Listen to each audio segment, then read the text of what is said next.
একাদশ শ্রেণী 2025 পরীক্ষার জন্য সেমিস্টার 2 পরীক্ষার জন্য যেখানে এনভায়রনমেন্টাল স্টাডিজ থাকতে গুরুত্বপূর্ণ প্রশ্নপত্রের দিকে আমরা একবার নজর রাখবো। যেখানে ফুল মার্কস বলা রয়েছে 40 মার্ক। সুস্থায়ী উন্নয়ন কৃষি থাকতে আমাদের প্রশ্নপত্র যে কোনো 4টি প্রশ্নের উত্তর করতে হবে। সেখানে রয়েছে আমাদের 8 নাম্বার। আমরা দেখছি সম্পূর্ণ একটা মডেল প্রশ্নপত্রের সেট। দেখোটি কেমন রয়েছে। সুস্থায়ী সমাজ কিভাবে সুস্থায়ী উন্নয়নে সাহায্য করে? সুস্থায়ী উন্নয়ন বলতে কি বোঝো? কত সালে কোন কমিশনের দ্বারা আমাদের সাধারণ ভবিষ্যৎ প্রকাশিত হয়েছিল? সুস্থায়ী কৃষির প্রয়োজনীয়তা সংক্ষেপে লেখো। উৎপত্তি অনুসারে মাটি কয় প্রকার ও কি কি?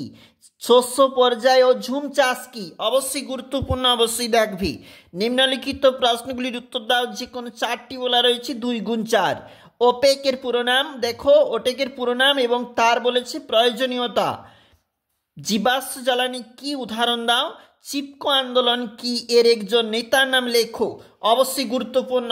চলে যাব ঠিক পরের যে আমাদের পেজটা রয়েছে। এই পেজে প্রশ্ন কি কি রয়েছে দেখো। অপ্রচলিত শক্তি হিসাবে সৌরশক্তি কেন গুরুত্বপূর্ণ? আইআরইডি এর পুরো নাম কি? শক্তি উৎপাদনের ভূমিকা লেখো।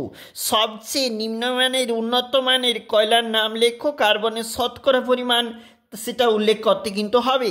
3-এর দাগের যে প্রশ্ন বলেছে যে কোনো 2টি প্রশ্নের উত্তর। বর্তমান ও ভবিষ্যৎ জীবনযাত্রার মান উন্নয়নে সুস্থায়ী উন্নয়নের প্রয়োজনীয়তা সংক্ষেপে লেখো। ভিভিআই রয়েছে। সুস্থায়ী কৃষির কর্মপরিকল্পনাগুলি লেখো। সুসংহত কীটপোকা নিয়ন্ত্রণ বলতে কি বোঝো? ভিভিআই অবশ্যই ডাকবে। কৃষিতে জৈব সার এবং জৈব কীটনাশকের ব্যবহার সংক্ষেপে আলোচনা করো। অবশ্যই ডাকবে। শক্তির উৎস হিসাবে যে কোনো 2টা প্রশ্নের উত্তর বলেছে। 2 গুণ 6 বলেছে।